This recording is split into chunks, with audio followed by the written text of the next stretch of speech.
From dark depths and shadowy streets emerge the Genestealer cultists, malformed figures united by the sinister worship of inscrutable, star-born entities.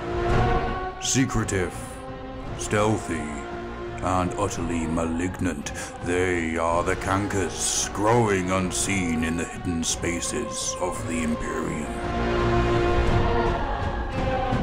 Humanity is beset on all fronts by Xenos raiders and the nightmarish forces of chaos. Billions of lives are sacrificed upon the altar of war every day to keep the enemy at bay. Yet, the most insidious threat to mankind's survival may already have seeped into the bloodstream of the Imperium.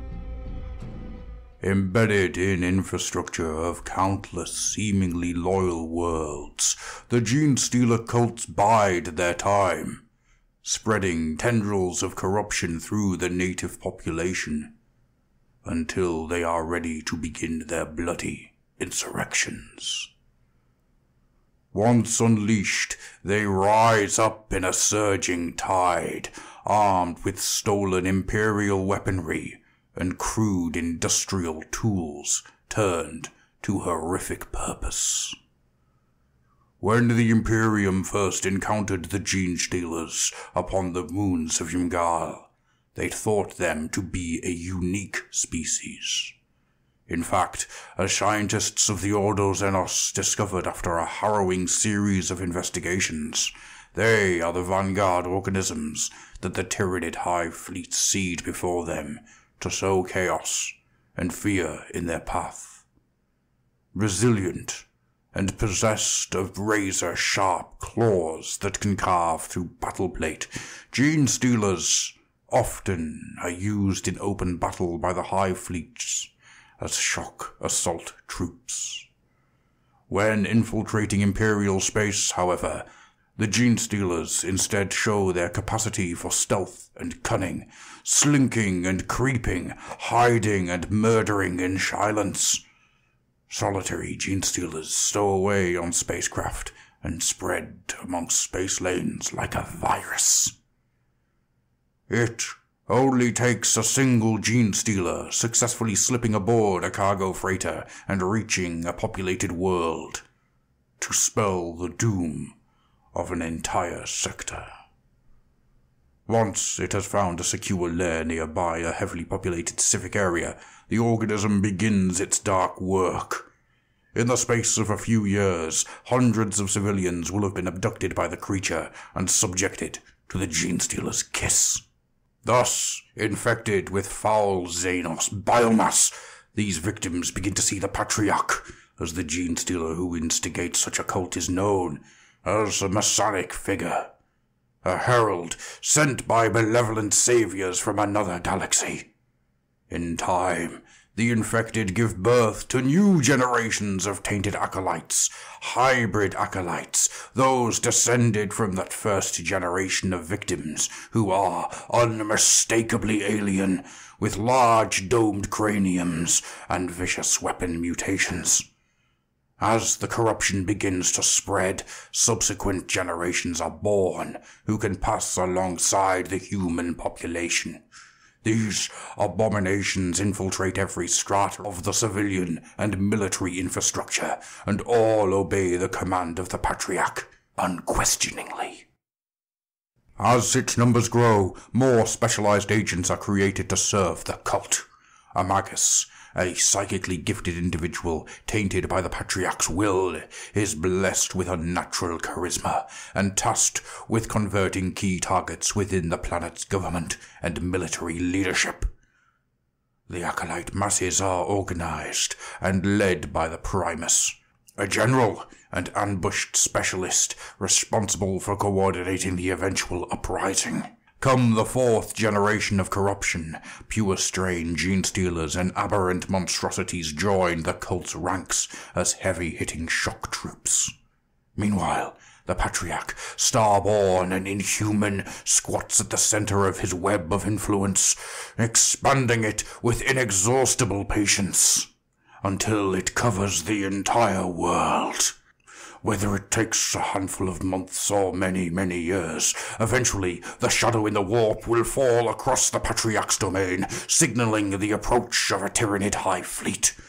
Only then will the creature send out the synaptic order to its minions to rise up and drown the planet in blood. When the Patriarch's minions receive the psychic command to begin the final insurrection, the Acolytes arm themselves with purloined military gear and mining tools, and surge forth from their hidden lairs in massed tides.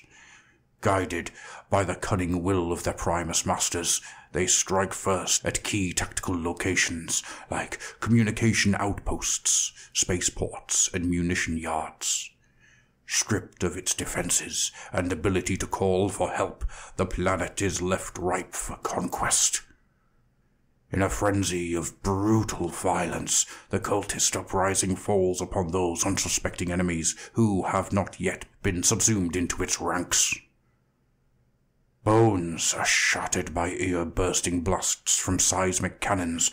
Weaponized rock drills are thrust into vulnerable flesh in a horrifying eruption of gore, and mining charges are used as makeshift grenades. The banners and sigils of the cult are unveiled at last, borne aloft on worm-formed totems by acolyte icon wards, whose presence inspires the broodkin to new heights of savage fervor. During the many years of preparation for this moment, the cult has stolen and sequestered many vehicles to aid it in its murderous campaign. Rugged Goliath trucks and rock grinders, a common sight in mines and manufactories all across the Imperium, are now turned to violent purpose. Mounted with twin autocannon and heavy stubber, Goliaths rush packs of acolytes to the front lines, smashing their way easily through rugged terrain and releasing a chattering thunderstorm of bullets that tears through enemy infantry. Rock grinders simply crash into the center of enemy formations, reaping a hideous toll as their saw-toothed drill-dozer blades grind screaming infantry into bloody paste. Should the threat of enemy armor emerge, the cult will respond by deploying stolen Lehman Russ tanks and Sentinel walkers. These vehicles are piloted by neophyte hybrids who have lain hidden in the ranks of human armies for many long years. Utterly loyal to the Patriarch, they will turn their guns on their former comrades without a second thought. The psychological impact of this sudden betrayal is often enough to deal with a mortal blow to the morale of the targeted regiment. As the Hive Fleet vomits its swarms of warrior organisms into the stricken world's atmosphere, the cultists sing rapturous prayers to their deliverers. Even as the Tyranids exterminate and devour every source of biomass on the planet, still the cultists hold faith in their corrupted hearts that these benevolent aliens will elevate the faithful, helping them transcend their mortal weaknesses. Eagerly, they await the blessed oneness of form and purpose they have been promised. Eagerly, they wait. But for a while at least, the Tyranids and the Patriarch's brood fight as one, the hive mind's control ensuring the cult is not preyed upon. Magus leaders hurl delusions that warp and tear at the minds of the enemy, turning them upon each other with sadistic pleasure. The Patriarch's Primus generals marshal their forces with consummate skill, spending their warriors' lives by the thousands to open a path for the Tyranid assault. In this final, exalted hour, the Patriarch himself enters the fray, and his faithful are sent into a zealous frenzy, as their prophet rips the unworthy apart with razored claws and shredding fangs. As soon as the last of the enemy is overrun by the tide of chitin and scything and scything claws, the hive mind subsumes the Patriarch into its greater consciousness. It becomes merely another organism in the Tyranid swarm, severing the psychic brood mind that once united its cult. In an awful moment of realization, the cultists at last understand the truth. Those same creatures from beyond the stars, once worshipped as gods, now fall upon their betrayed servants in a ravening swarm, tearing and slicing them apart in a cascade of gore. Some fight back, a last gesture of defiance against the monsters that have betrayed them. Others retain their fanatical faith even now, raising their arms to the spore-choked heavens and beaming beatific smiles as they are butchered and devoured. Alongside the bodies of the slaughtered populace, the corpses of the cultists are hurled into bubbling digestion pools that form across the surface of the conquered planet. There, they are dissolved into a foul gruel that is greedily consumed by the bioships, pressed close around the world, clustered like vast and bloated ticks upon the hide of a dying beast. Thus, the Genestealer cult does indeed join with those it once worshipped as saviors, and having consumed its fill, the Hive Fleet drifts away into the inky blackness of space. Through secrecy and spider-like patience define the Genestealer cults, there are times when the forces of the Patriarch must adopt a more forceful approach.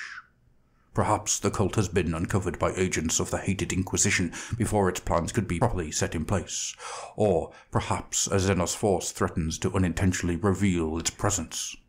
If the Patriarch judges that its interests are endangered, it will not hesitate to unleash its worshippers to quash the threat. The cult's Primus war leaders are given license to select a hand-picked army from the ranks of the faithful, and this advance force will fight with maniacal determination to defend the brood. More than one Orc Warg or Dark Elder raiding party has descended upon an Imperial world, only to discover a far greater threat than they could have imagined lurking beneath the surface. Neither will the Patriarch hesitate to abandon his domain if faced with an unsurmountable force. Should any foe appear close to exterminating its tainted populace, the Patriarch may order the Primus to attempt an evacuation. Should even one pure-strain Genestealer slip past the Imperial's clutches, the entire horrific process of corruption and domination can begin anew on another world.